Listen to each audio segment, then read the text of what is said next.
answer the start Ruby's of back. Ruby's back. it. Okay. Hello, welcome to Culture Filter. I am Phil. This is Paige. We're here to review the latest episode of Doctor Who, Lucky Day. So, first of all, let's start with no spoilers. Just generally, what did you think about it? Obviously, you are very happy that Ruby is back. Yes. Your favourite companion of all of Doctor Who? Okay. Yes. Not my favourite. I do like Ruby. She's not my favourite companion. I do also prefer I think I do prefer Belinda. But I'm very glad you're ecstatic that she's back. I am pleased to see her again. Not as pleased as you are, but I think it's good that she's back. Did you enjoy the story? Was it what you thought it was going to be, the story? No, for lots of different reasons. That we'll probably get into in spoilers. But yeah, I did like the way it kind of turned on its head. I must admit, the first bit, I thought, okay, this is an alright story. It's a bit generic. And then the twist came, and I got much more invested in it after the twist. I was invested in it all the way. Fair enough. Spoilers yet. Okay, we'll get into spoilers. But yes, I liked it. What was to say about it? When they were doing the creepy horror stuff, I thought that worked really well. And then when they moved on to the shifted tone somewhat, I thought what they went into was really interesting as well. But yes, let's get to spoilers. So, at the very start, it was New Year's Eve. New Year's Eve, 2007. Yeah, and Belinda and the Doctor arrived. There was like this boy who just kind of watched the TARDIS appear, and his name was Comrade. And how old was he? I don't know if... Eight, he said, yes, he's eight. The Doctor found like a coin and said it was his lucky day. The whole thing is called Lucky Day. And gave it to the little boy. And then Conrad, as he grew up, he kept it like forever and ever and ever. I know you really like Ruby, so the fact that the Doctor was only really in the beginning scene of... This is what they call a Doctor Light episode, because the Doctor's not in it very much. Doctor was in at the beginning, Doctor was in there at the end. Did you miss him? Or were you happy just watching Ruby? I was happy just watching Ruby. That's but cool. I did kind of want Ruby and the Doctor to meet up again, because they didn't actually meet up again. Yeah, I suspect... Which I was expecting to happen. Yeah, given how it ends, the Doctor scene at the end, given that it's not... how to explain this? It's not the same time as the rest of the Doctor scenes from this season, if that makes sense. It's from earlier on in this time stream. Like, he popped by to have a word with Conrad at the end there. Why didn't he also pop in and say hi to Ruby? Bit rude, frankly. I mean, pretty much this was as we guessed that from the trailers that this would be Conrad and that it would have some kind of impact on his life. And we kind of are led in that first half to believe that it kind of inspired him to seek out the truth of aliens and things like that. Or... That's what we think at that point, at least. And he's got this podcast. He's got a podcast where he talks about... and I know, yes, he set this up to basically lure Ruby in. But it very similar, it seems, to the concept of the Blue Box podcast, which, for those that don't know, there was this radio drama... Doctor Who radio drama called Doctor Who Redacted, ran for 2 seasons, head written by Juno Dawson, who is writing an episode of Doctor Who this season, where basically the main characters were a trio of podcasters who investigated stuff where this mysterious blue box has appeared. So it seemed very much setting, like it would have been nice to get a little reference to that, but never mind. And then when the first time Ruby was introduced was probably when... Like, going back in the episodes, I think it was? Yeah, we saw a flashback to a very... well, I say early, because initially I assumed that this was something coming off the bat of Space Babies, because they were wearing very similar costumes, maybe even exactly the same costumes, as they wore in Space Babies. But then she mentions that only half an hour ago they were meeting the Beatles. And as we know from the Beatles episode, there's a reference in there to it basically them having been already travelling together for 6 months. So this isn't as early in their travels together as maybe I thought it was initially going to be. But we do get this flashback to a sort of unseen adventure with the Doctor and Ruby that happened between episodes, just after the Devil's Cord episode, where the Shriek are introduced. When Comrade was in that house thing, when he was investigating, when the monster came past, I did not like the screeching, even though his name is Screech. I did not like the screeching. Shriek. Shriek. Shriek. Oh, whoops, shriek. I think but, it was like, the I shriek. didn't like the screeching. You didn't like the sound? Yeah, it was shrieking, though. Yeah, yes. It was shrieking. Shrieking, yes, it was. It was. It was. It was? Yeah, and you didn't like the sound? No, Okay. it was horrible. Oh, one thing I forgot to mention about the bit when he was a kid. He goes and tries and tells his mum that he's seen this disappearing box, and she clips him over the head and tells him not to lie. And I think at the time, there's some things when he gets introduced, when he starts going on dates with Ruby and they're talking about his mum, and he tells her his mum has died, and he says it was liver cancer, something to do with Liver cancer. I think it was liver cancer anyway. And I guess there was an implication there because also she'd been quite she'd told him to stop spoiling her fun at this New Year's Eve party, that maybe she was an alcoholic, maybe something had happened to her liver because she drank too much alcohol, and that's why he didn't want to talk about it. Turns out she's perfectly fine and alive. But I do think that clipping him around the ear and telling him to stop telling lies did influence his personality to a degree, that kind of attitude, because he then latches onto this idea that we find out after the twist, that he thinks UNIT is lying about aliens and that they're not really protecting. Oh, and then he finds out. Yeah, well, even at the end there, he's still like a little bit... He's like, I still don't believe it. The special effects have improved, because his whole thing after this, so he goes on these few dates, Ruby gives him this antidote to things so the Shriek don't get him, but he uses that and lures her to this village to get his mates to dress up as Shriek, and basically forces her to think that he's being attacked, and therefore call in UNIT. And that's when UNIT will arrive, and he has loads of people with cameras and live streaming ready to capture them and try and expose them. And this is where the twist in the episode came, and I think this for me is where it got a lot more interesting. I don't know how the people watching the stream believe them. Like, what's the evidence? They didn't have any evidence. They don't. This is the thing. You do get lots of these conspiracy theorists, these online. You get these people that will say lots of crazy stuff and try. This whole episode turns into a commentary on that kind of like online culture of whipping people up into a storm to hate a certain type of people or a certain place, or in this instance UNIT. They're trying to whip people up against UNIT, mostly for his own benefit, so that he can gain notoriety and he can gain power. Now, I do think UNIT was probably suckered into this a bit too much. I gather they must have sent Ruby to his podcast with the antidote so that to protect him, as they would do. But after that, she kind of... I would have thought they would have wanted her to keep back a bit more information and not open up so much to him. And I feel that UNIT were suckered into this a bit too easily, I think. I don't think. I would have fallen for it. True, but then you are not a big organisation that has tasked with protecting the planet from aliens. So Are you sure about that, though? maybe you are. Are you secretly a whole organisation? Yes, I am. Protecting the planet. So I did wonder if they got kind of roped into it a little bit too easily, but it was interesting stuff when they did, and it did address some of the questionable practices sometimes of UNIT. They don't come out of this completely clean, as Kate says at one point. If the Doctor were here, he would stop me doing this, which is setting the Shriek on to Comrade. So Can I just go back a bit to when the twist happened? When the UNIT took Comrade away, Comrade made fun of Ruby's name, and it was I didn't see what's wrong with it. Yeah, no, I don't either. He was just like Ruby Sunday, and it was really sad. Yeah, his true personality came out there. He obviously, this whole nice guy act which he'd been putting on to lure her in to flirt with her had been an act, and he is quite nasty and vicious, and you see that come mean through. To Ruby. Yeah, and I'm fair props to the actor. I don't know what his name is off the top of my head. Something I vaguely remember it ends with King. Something King. Might be double-barreled at the end. I can't remember.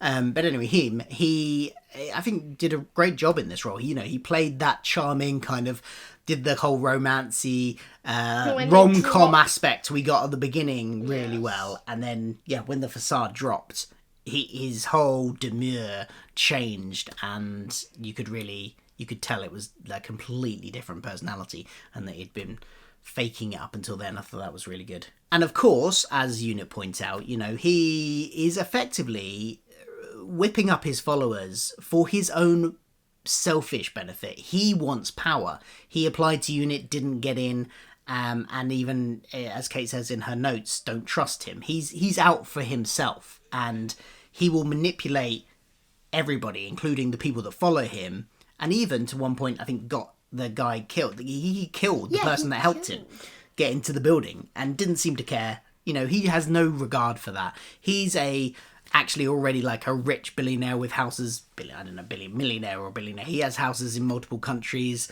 and, dodges tax and all that sort of thing. So despite the fact that he, in his videos, was saying that he accused Shirley of something and the whole Unit organisation of wasting taxpayers' money, but he himself is a tax avoider, a tax dodger. So there's that hypocrisy you often get with people, that it's projection. The things that they are accusing others of, especially people like this, if they're accusing other people of it, quite often maybe that's because they either are already doing that thing themselves, or they would if they were in the position to. My favourite bit was when the actual, Screech? I don't know. Shriek. Whatever it's called. The creature.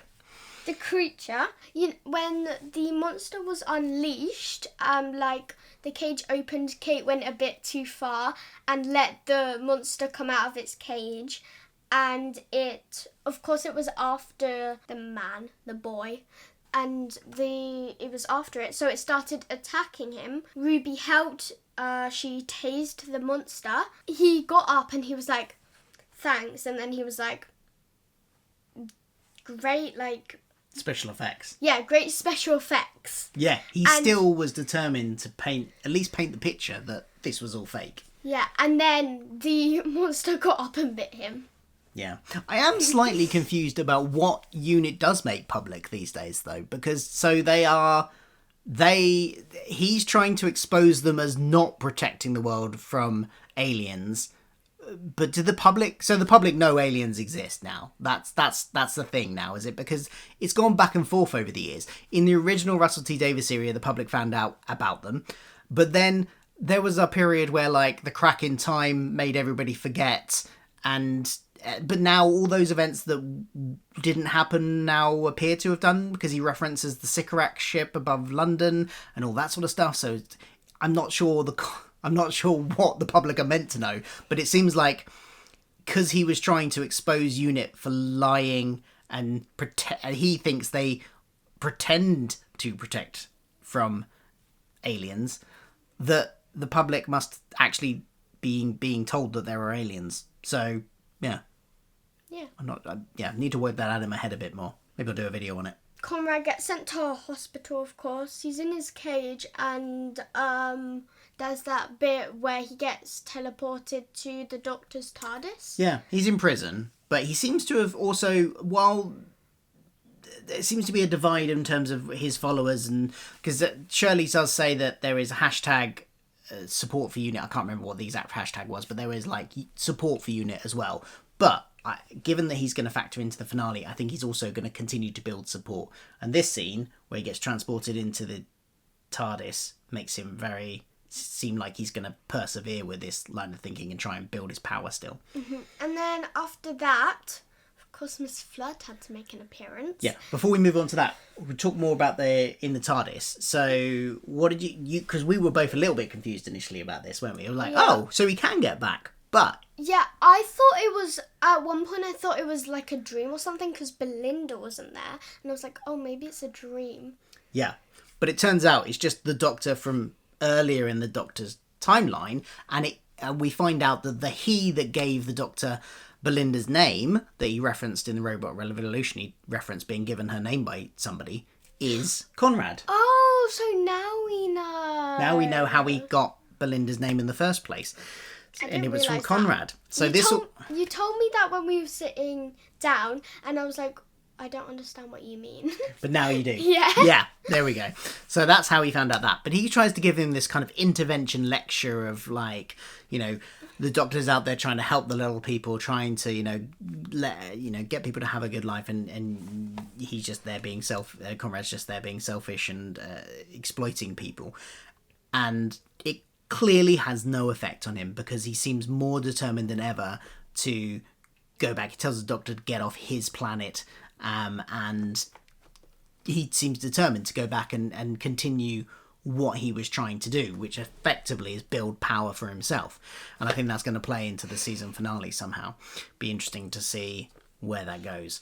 Can I talk about this? Yeah, Mrs. Flood, go. Yeah, so she was like a policeman? Governor of the prison. Governor.